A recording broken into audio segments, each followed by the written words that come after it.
Akurasi dan kecepatan adalah dua hal yang penting dalam konteks pengambilan keputusan dalam masa kini dan masa yang akan datang.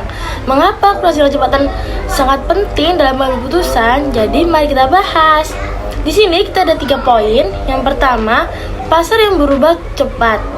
Tren pasar, preferensi konsumen, lanskap kompetitif terus berevolusi. Perusahaan yang lamban dalam beradaptasi dengan perubahan ini akan tertinggal. Jadi perusahaan yang kurang akurasi dan kecepatan dalam pengambilan keputusan itu akan tertinggal daripada perusahaan yang lebih cepat dan lebih berkembang.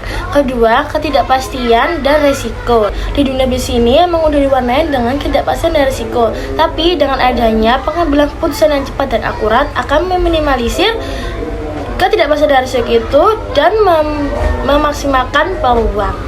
Yang ketiga, ada persaingan yang ketat. Persaingan di pasar semakin ketat. Perusahaan yang mampu mengambil keputusan lebih cepat dan lebih akurat akan memiliki peluang yang lebih besar dan unggul dibandingkan perusahaan yang telat atau kurangnya cepat dan akuratnya dalam mengambil keputusan. Kan tadi kita udah bahas 3 poin tuh. Sekarang kita akan bahas tentang contoh di dalam manajemen pemasaran. Aku punya 4 poin. Yang pertama adalah analisis data dan riset pasar.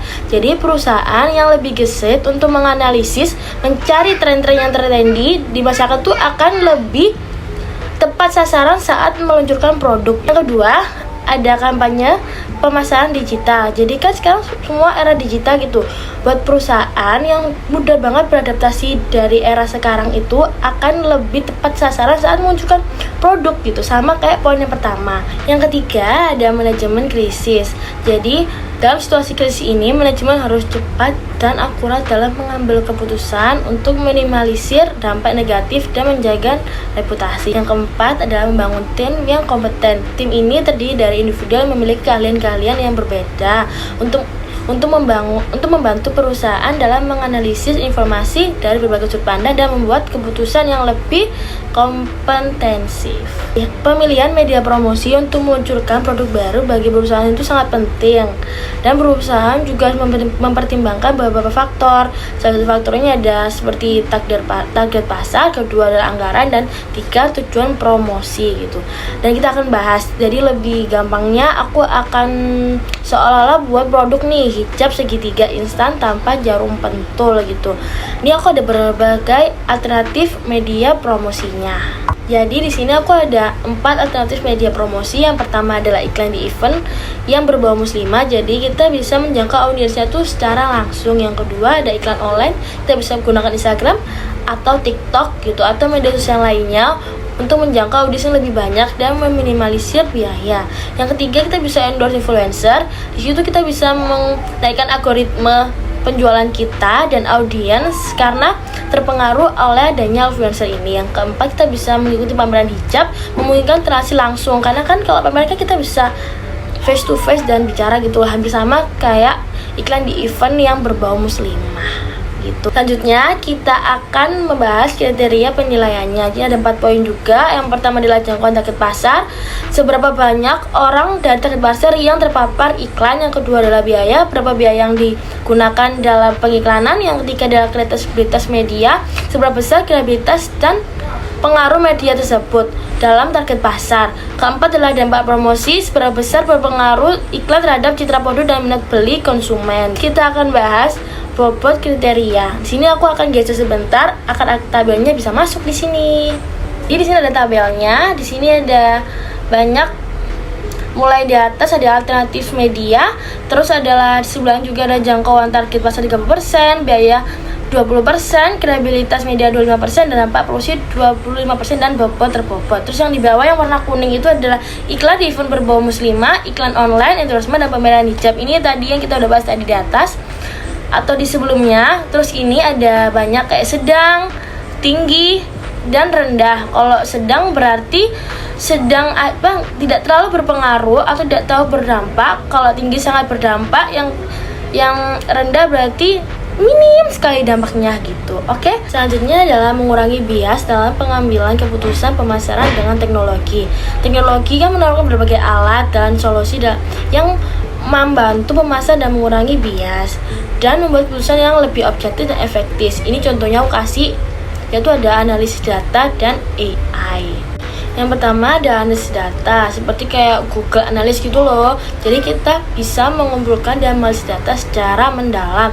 Data ini dapat digunakan untuk mengidentifikasi pola dan tren yang mungkin tidak terlihat dengan mata telanjang atau kasat mata gitu loh, sehingga membantu pemasar dalam membuat keputusan yang lebih terarah pada data yang terhindar dari bias intuitif. Terus kedua adalah AI gitu. AI adalah kecerdasan buatan gitu loh. Kalau zaman sekarang kan banyak banget yang pakai AI gitu. Itu dapat digunakan untuk membangun model prediktif yang membantu pemasar dan memprediksi perilaku pelanggan untuk mengoptimalkan kampanye pemasaran. Model ini dilatih dengan data historis dan real time, sehingga dapat membantu pemasar dalam menghindari bias berdasarkan asumsi atau pengalaman pribadi. Menurunnya penjualan merupakan masalah serius bagi perusahaan loh. Untuk mengatasinya diperlukan langkah-langkah strategis untuk mengidentifikasi akar permasalahan dan perumusan solusi yang tepat. Di sini aku punya beberapa langkah-langkah. Yang pertama ada analisis data penjualan. Melakukan analisis data penjualan itu kayak selama periode tertentu berbanding dengan periode sebelumnya, dan identifikasi periode di mana yang penurunan mulai terjadi. Yang kedua ada evaluasi faktor internal, mempertimbangkan apakah ada perubahan strategi pemasaran seperti perubahan target pasar, penawaran produk, atau strategi periklanan yang mungkin berdampak pada penjualan. Yang ketiga aku ada analisis faktor eksternal, kita pelajari kondisi ekonomi secara umum dan industrial terkait untuk pengetahuan apakah faktor eksternal berdampak pada penurunan pembelian. Yang keempat adalah lakukan riset pasar. Jadi kita langsung terjun ke lapangan untuk melakukan survei kepada pelanggan untuk mendapatkan umpan balik tentang produk, layanan, pengalaman mereka, dan alasan balik penurunan pembelian. Ada 5 adalah identifikasi akar permasalahan. Setelah mengumpulkan dan menganalisis informasi dari berbagai sumber, lalu kita akan menemukan akar permasalahan yang mendasari penurunan penjualan gitu. Apakah karena faktor internal atau kok eksternal, atau emang produk atau strategi pemasaran tidak efektif gitu. Yang keenam adalah perumusan solusi. Jadi kan setelah semuanya terjadi, setelahnya semuanya udah dilalui, dan kita akan menarik satu akar permasalahan, termasuk solusinya yang tepat dan terukur untuk mengatasi penurunan penjualan gitu. Solusinya tuh ada banyak banget. Dan sekian.